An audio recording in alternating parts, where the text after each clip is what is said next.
இப்ப நம்ம பார்க்க போற புக்கோட பேரு தி 10 ரூல்ஸ் ஆஃப் சக்சஸ். இதோட ஆத்தர் மிருதுளா அகர்வால். வாங்க புக்குக்குள்ள போலாம். இன்ட்ரோ 1. சக்சஸ்ங்கிறது நம்ம எல்லாருக்கும் ரொம்ப பிடிச்ச விஷயம். யாரும் அதை வேண்டான்னு சொல்ல மாட்டாங்க. எத்தனை தடவை ஜெயிச்சிருந்தாலும், ஏதோ ஒரு விஷயத்துல ஒரு தடவை தோத்துட்டாலும் அடுத்து அதுல ஜெயிக்கிற வர நிம்மதியா இருக்க முடியாது. ஒரு ஃபெயிலியர் நம்மளோட மொத்த சந்தோஷத்தையும் கொடுத்துரும். அதே மாதிரி சக்சஸுக்கு சின்னவங்க, பெரியவங்க, ஏழை, பணக்காரன், குடிசை, கோபுரம்னு எந்த வித்தியாசமும் பார்க்காம யார் முயற்சி பண்றாங்களோ அவங்க கிட்ட போய் சேர்ந்துடும். வெற்றிக்கு ஒவ்வொருத்தரும் வேற வேற மீனிங் சொல்வாங்க. அது போய் சேருற இடத்துக்கு தகுந்த மாதிரி அர்த்தங்கள் மாறும். சக்சஸ்ங்கிறது எல்லாருக்கும் தனிப்பட்ட முறையில ட்ரை பண்ணி அச்சீவ் பண்ற மாதிரி இருக்கணும். ஆனா நிஜத்துல அப்படி எல்லாரும் ஜெயிக்கிறது கிடையாது. நிறைய பேருக்கு உண்மையிலேயே நமக்கு பிடிச்சதை அடையறதுக்காக கஷ்டப்பட்டு வேலை செஞ்சும் அந்த காரியத்தை முடிக்க முடியாம போயிடுது. அந்த மாதிரி சமயங்கள்ல ஜெயிக்கணும்னு போராடி தோக்கும் போது அது ஒரு ஃப்ரஸ்ட்ரேஷனை கொடுத்து நம்மளோட லட்சியத்துல இருந்து வேற ஒரு பக்கத்துக்கு இழுத்துட்டு போகுது. இந்த சிக்கலான விஷயத்த பத்தி பேசுறதுதான் இந்த புத்தகத்தோட முக்கியமான நோக்கங்க. ஒரு விஷயத்த கஷ்டப்பட்டு ஒரு லட்சியத்தோட செய்யும் போது சக்சஸ் ஆகணுங்கிற உங்களோட உரிமை சரியான வழியில நீங்க ட்ரை பண்ணும்போது கண்டிப்பா சக்சஸ் பண்ண முடியும். அதுக்கு லைஃப்ல சில ரூல்ஸ் ஃபாலோ பண்ணணும். அப்படி செஞ்சீங்கன்னா நீங்க இந்த உலகத்துல ஜெயிக்க முடியாத விஷயம்னு எதுவுமே இல்லை. கடவுள் ஒரு கதவை சாத்தினா இன்னொரு கதவை திறந்து வைப்பார்னு சொல்வாங்க. அதே மாதிரி ஜெயிக்கிறதுக்கான ஒரு வழி அடிபட்டுடுச்சுன்னா உங்களுக்கு இன்னொரு வழி தானாவே பிறக்கும். அப்படி இல்லைன்னா நீங்க அதை உருவாக்கணும். இந்த புத்தகத்துல நீங்க பார்க்க போற வெற்றிக்கான 10 விதிகளும் ஜெயிக்கிறதுக்கான யூனிவர்சல் ரூல்ஸ். இத நீங்க ஈஸியா புரிஞ்சுக்க முடியும். நீங்க எதை செய்யணும், என்ன செய்யணும், எப்படி செய்யணுங்கிறத உங்களோட வழியிலேயே போய் கண்டுபிடிப்பீங்க. ஆனா எதுக்கு சில விஷயங்களை கடைபிடிக்கணும். இந்த மாதிரி விஷயங்களை ஃபாலோ பண்ணும்போது வெற்றி உங்களுக்கு வசப்படும் அப்படிங்கறத இந்த புத்தகத்துல ரொம்ப ஈஸியா எல்லாத்துக்கும் புரியுற மாதிரி சொல்லிருக்காங்க.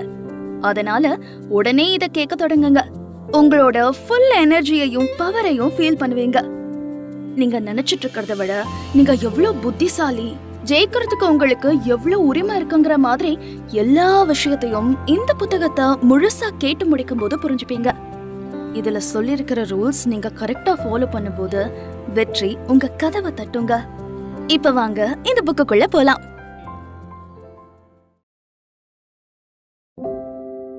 எபிசோட் 1.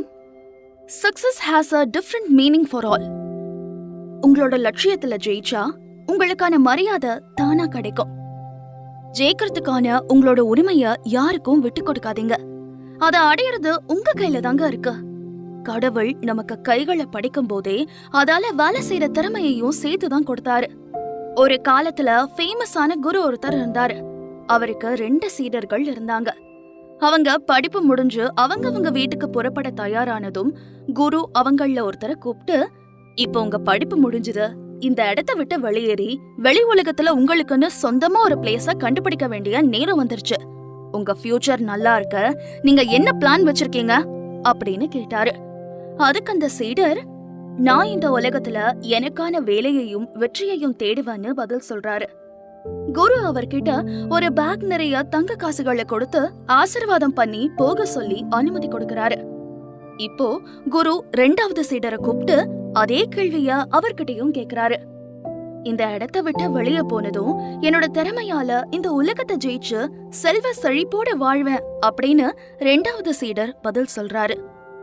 குரு அவருக்கு ஒரு வெள்ளிக்காசு கொடுத்து ஆசீர்வாதம் பண்ணி வெளியே அனுப்புறாரு. இந்த 2 நிகழ்ச்சியையும் கொஞ்ச தூரம் தள்ளி ரெஸ்ட் எடுத்துட்டு இருந்த ஒரு ஸ்ட்ரேஞ்சர் பாத்துட்டு இருக்காரு. சீடர்கள் 2 பேரும் போனதுக்கு அப்புறம் சக்சஸையும் பணத்தையும் தேடுவேன்னு சொன்னவருக்கு ஒரு பேக் நிறைய கோல்டு காயின்ஸ் கொடுத்தீங்க. அதே சமயம் இந்த உலகத்தை ஜெயிச்சு எனக்கான பாதையை அமைச்சுக்குவேன்னு சொன்னவருக்கு ஒரே ஒரு சில்வர் காயின் தான் கொடுத்து அனுப்புனீங்க. இதுக்கு என்ன காரணம்னு தெரிஞ்சுக்கலாமா அப்படின்னு கேக்குறாரு. அதுக்கு குரு சிரிச்சுக்கிட்டே, வெற்றியும் செழிப்பையும் தேடுவேன்னு சொன்னவனுக்கு அதை கண்டுபிடிக்கிறது சாத்தியம் இல்ல. ஏன்னா அவன் சாதிக்கிறதுக்கு தன்னை சுத்தி இருக்கிற எல்லா விஷயங்களையும் நம்பி இருப்பான். அதனால அவனுக்கு தங்கப்பை தேவைப்பட்டுச்சு. ஆனா அது மட்டுமே அவனுக்கு பத்தாது. ரொம்ப காலத்துக்கு அவனால அதை மட்டுமே வச்சுக்கிட்டு சர்வை பண்ணவும் முடியாது. ரெண்டாவது வந்தவன் சுயமா அவனே ஜெயிப்பான். அவன் நினைச்சத அவனால கண்டிப்பா சாதிக்க முடியும். அவனுக்கு தேவையானத அவனே சம்பாதிப்பான். அவனுக்கு நான் கொடுக்கற பணம் எப்பயுமே தேவைப்படாது. இப்ப நான் கொடுத்த அந்த ஒரு வெள்ளி காயின் கூட அவனோட டிராவலிங்க்கு வேணுங்கிறதுக்காக தான். அவன் தன்னோட திறமையால ஜெயிச்சு அவனும் நிம்மதியா இருப்பான். தன்னை சுத்தி இருக்கிறவங்களையும் நிம்மதியா வச்சுப்பான் அப்படின்னு பதில் சொல்றாரு. இத கேட்டதுக்கு அப்புறம் அந்த வழிபோக்கன் குருவுக்கு நன்றி சொல்லிட்டு தனக்கான பாதைய தேடி போனான். ஒரு கோலை பிக்ஸ் பண்ணி அதை அச்சீவ் பண்றதுதான் வெற்றி. அந்த இலக்கு எதுவா வேணாலும் இருக்கலாம். அது மத்தவங்களுக்கு பிடிச்ச மாதிரி தான் இருக்கணும்னு எந்த அவசியமும் இல்ல. நமக்கு பிடிச்சிருந்தா போதும். நமக்கு பிடிச்ச ஒரு விஷயத்த விட்டு கொடுக்காம முயற்சி பண்ணாதான் இந்த உலகத்துல ஜெயிக்க முடியும். சக்சஸ்ங்கிறது ஒவ்வொருத்தருக்கும் ஒவ்வொரு மாதிரி இருக்கும்.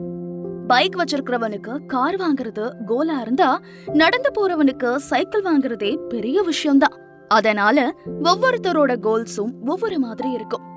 அதுதான் இயற்கையும் கூட. வெற்றிங்கிறது ஒரு தனிப்பட்ட அனுபவம். அது எல்லாருக்கும் ஒரே மாதிரி இருக்கணும்னு அவசியம் இல்ல. சக்சஸ்ங்கிறதுக்கு ஒவ்வொருத்தருக்கும் தனித்தனி அளவீடுகள் இருக்கும். ஒவ்வொரு ஃபீலிங்ஸ் இருக்கும். இந்த சொசைட்டிக்கு நம்மள நிரூபிக்கிறது ரொம்ப முக்கியம்தான். ஆனா ஒவ்வொருத்தரும் மனரீதியா அதுக்கான சில டெஃபினிஷன்ஸையும் டெஸ்டினியையும் வச்சிருப்பாங்க. பொதுவா மக்கள் கூட்டமா இருக்கும்போது அதுக்கான வேல்யூ வேற மாதிரி இருக்கும். எக்ஸாம்பிளுக்கு ஒரு எக்ஸாம் இல்லனா காம்படிஷன்ல கலந்துக்கும் போது அதுக்கான சில கண்டிஷன்ஸ் இருக்கும். நீங்க அங்க இருக்கிற ரூல்ஸை ஃபாலோ பண்ணி ஜெயிச்சாதான் சக்சஸ் பண்ண முடியும். அதே மாதிரி ஒவ்வொருத்தர் மனசுக்குள்ளேயும் தனிப்பட்ட ஆசைகளும் லட்சியங்களும் இருக்கும்போது அந்த இடத்துல சக்சஸ்ங்கிறதுக்கான அர்த்தம் அவங்க மனசு சம்பந்தப்பட்டது. பொதுவா இந்த சமூகம் தான் ஒருத்தரோட வெற்றிய தீர்மானிக்குது. ஆனா தனிப்பட்ட மனுஷனால மட்டும்தான் அவனோட வெற்றிய உணர முடியும். பொதுவா இந்த சொசைட்டி அத அதிகாரம், பணம் இல்லனா புகழ் மூலமா மெஷர் பண்ணுது. ஆனா இங்க வெற்றி அடைஞ்ச ஒவ்வொருத்தருக்கும் மத்தவங்களுக்கு சொல்றதுக்குன்னு ஒரு தனி அனுபவம் இருக்குங்க. ஒரு அரசியல்வாதிக்கு அது அதிகாரத்தை அடையறதா இருக்கலாம். ஒரு தொழிலதிபருக்கு அது பணத்தை சேர்க்கறதா இருக்கும். ஒரு ஆர்டிஸ்ட்க்கு வெற்றிங்கிறது புகழ் வெளிச்சமா இருக்கும். ஒரு குடும்பஸ்தனுக்கு தன்னோட பிள்ளைகளுக்கான அவனோட கடமைகளை முடிக்கிறது தான் சக்சஸ்ன்னு தோணும். ஒரு ஸ்போர்ட்ஸ்மேனுக்கு அவனோட முன்னாடி ஜெயிச்சவனோட ரெக்கார்டை பிரேக் பண்றது தான் சக்சஸ். ஒரு சயின்டிஸ்ட்க்கு புதுசா எதையாவது கண்டுபிடிக்கிறது தான் வெற்றி. ஆனா ஒரு சாதாரண மனுஷனுக்கு இது எல்லாத்தையும் விட தன்னுடைய வாழ்க்கைய தனக்கு பிடிச்ச மாதிரி திருப்தியா வாழ்வதுதான் உண்மையான வெற்றியா இருக்கும். ஷாரி கார்ட்டர் ஸ்காட் அவரோட புத்தகத்துல வெற்றிங்கிறது ஒரு விளையாட்டா இருந்தா அதுக்கான சில ரூல்ஸ் என்னன்னு விளக்கமா சொல்லிருக்காரு. அதுல என்ன பொறுத்த வரையிலும் ஒருத்தரோட வாழ்க்கையில நான் ஒரு ஆழமான தாக்கத்தை உண்டாக்கி இருந்தா என்னோட வாழ்க்கைய நான் வேஸ்ட் பண்ணலன்னு அர்த்தம். ஒவ்வொரு தடவையும் நான் ஏதோ ஒரு பொறுப்புல இருக்கும்போது எனக்கு கீழே இருக்கிற அவங்களோட மனசுல ஒரு தீப்பொறிய என்னால உருவாக்க முடிஞ்சா நான் ஜெயிச்சதா ஃபீல் பண்றேன்.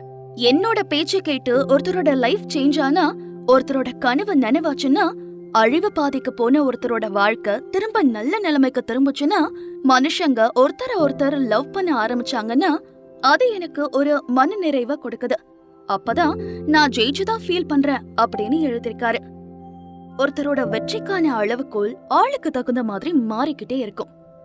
எல்லாரும் பார்த்து பொறாமப்படக்கூடிய அளவு பெரிய பணக்காரனா இருக்கிற ஒருத்தனுக்கு மனநிறைவு இல்லாம இருக்கலாம். பணக்காரனை மட்டுமே இந்த சமூகம் ஜெயிச்சவனா ஏத்துக்கிறது இல்ல. ஒருத்தனுக்கு கோடிக்கணக்கான சொத்து பரம்பரையா வருதுன்னா அவனை யாரும் ஜெயிச்சவனா பார்க்க மாட்டாங்க. பரம்பரை பணத்துல வாழறவனாதான் பாப்பாங்க. அதுக்கப்புறம் அவன் எத்தனை கோடிகள் சம்பாதிச்சிருந்தாலும் அது அவனோட வெற்றியா இருக்காது. ஏற்கனவே சேர்த்து வச்சுட்டு போயிருக்காங்க, அதை வச்சு அவன் ஜாலியா வாழறான் அப்படின்னு தான் பேச்சு வரும். ஆனா அதே சமயம் ஒரு ஏழ்மையான பேக்ரவுண்ட்ல இருந்து வர ஒருத்தன் சுயமா முன்னேறி 1 லட்சம் சம்பாதிச்சாலும் அத ஒரு மிகப்பெரிய சக்சஸா பேசுவாங்க. ஒரு கிளர்க்குக்கு ஷிஃப்ட் இன்சார்ஜ் ஆனா பெரிய விஷயமா தெரியும். அதே சமயம் ஒரு மேனேஜர் எம்டி ஆகிறது ரொம்ப சாதாரண விஷயமா தெரியும். சக்சஸ்ங்கிறதுக்கு எத்தனை வகையான டெஃபினிஷன் இருந்தாலும் இந்த பூமியில பிறந்த எல்லாத்துக்குமே ஜெயிக்கிறதுக்கு உரிமை இருக்கு. கரெக்டா பிளான் பண்ணா கண்டிப்பா எல்லாருமே ஜெயிக்கலாம். வாழ்க்கையில சக்சஸ்ங்கிறது வெறுமனே வாய்ப்புகளையும் டேலண்டையும் மட்டும் நம்பி இல்ல. எதையும் பக்காவா பிளான் பண்ணி அதை செயல்படுத்தினா மட்டும் வெற்றி கிடைச்சிராது. அதுக்கு கொஞ்சம் அதிர்ஷ்டமும் தேவை. இங்க சான்ஸ் கிடைக்கிற எல்லாருமே வின் பண்றதும் இல்ல. யாருக்கு அதிர்ஷ்டமும் துணை நிக்குதோ அவங்க மட்டும்தான் இங்க நிலைச்சு நிக்க முடியும். அப்படி அதிர்ஷ்டம் எல்லாருக்கும் கதவை தட்டிடாது. அப்படி கதவை தட்டும் போது அதை சரியா பயன்படுத்திக்கிறவங்க தான் வாழ்க்கையில சரியான நேரத்துல சரியான இடத்துக்கு முன்னேறி போயிட்டு இருப்பாங்க.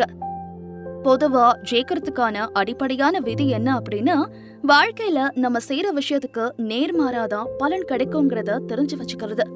அப்படி தெரிஞ்சுக்கிட்டதுக்கு அப்புறமா துவண்டு போகாம தொடர்ந்து அடுத்தடுத்த பிளான் மூலமா நம்மள நாமளே மெருகேத்திக்கிட்டே இருக்கணும்.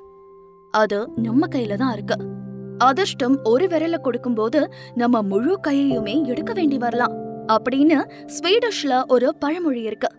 அதுக்கு தயாரா இருக்கிறவங்க தான் முன்னேற முடியும். அதே மாதிரி கிரேக்கத்துல ஒரு புத்திசாலி எப்பயும் அவனோட அதிர்ஷ்டத்தை தன் கூடவே தான் எடுத்துட்டு போறான் அப்படின்னு சொல்லுவாங்க.